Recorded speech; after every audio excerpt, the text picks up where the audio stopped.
Minister, Excellencies, firstly, I'd like to congratulate Brazil in its presidency and thank you for the decision to allow our participation as an official delegation of the Civil Society Engagement Group. I am representing here around 2,000 organizations from 90 countries that participated this year in the C20 Engagement Group. We acknowledge the efforts of the Brazilian presidency to make this G20 a space of greater participation and transparency, which we hope to maintain from now in South Africa and on. In the ever-evolving landscape of global civilization, educators stand as catalysts for transformative change. However, we face a global shortage of teachers. Those who remain are often sick, working undignified conditions, or even losing their lives in attacks on schools.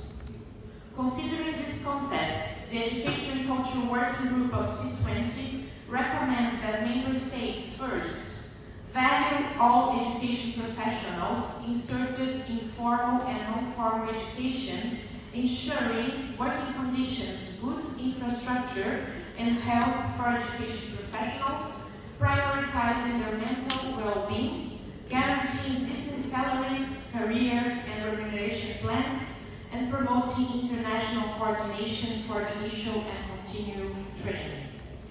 Second, promote equitable access to digital resources through connectivity, digital literacy, and autonomy, recognizing technology as a language and the internet as an educational space.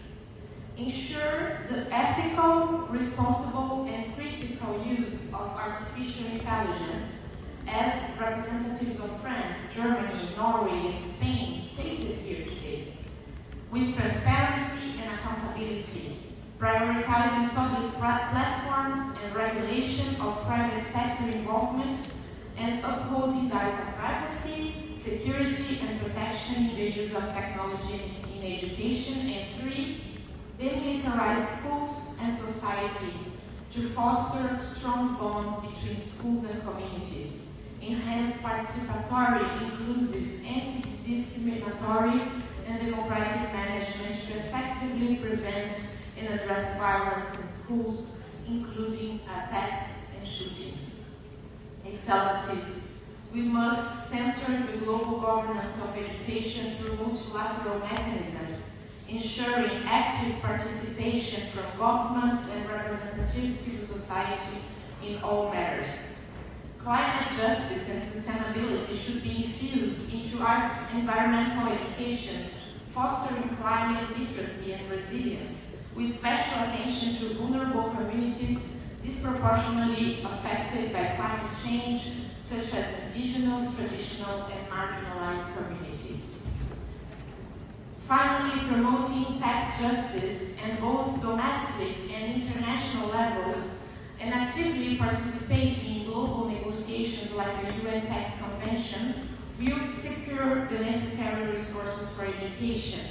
Prioritizing education in these discussions is essential to ensure lasting impact and to value our teachers. Some innovative financing can provide a parallel but not an alternative path, and must be regulated to prevent exacerbating inequalities, as demonstrated by experience with impact bonds, result-based financing approaches, and similar mechanisms in low and middle-income countries. Without these urgent and structural actions, we will fail to truly value our education.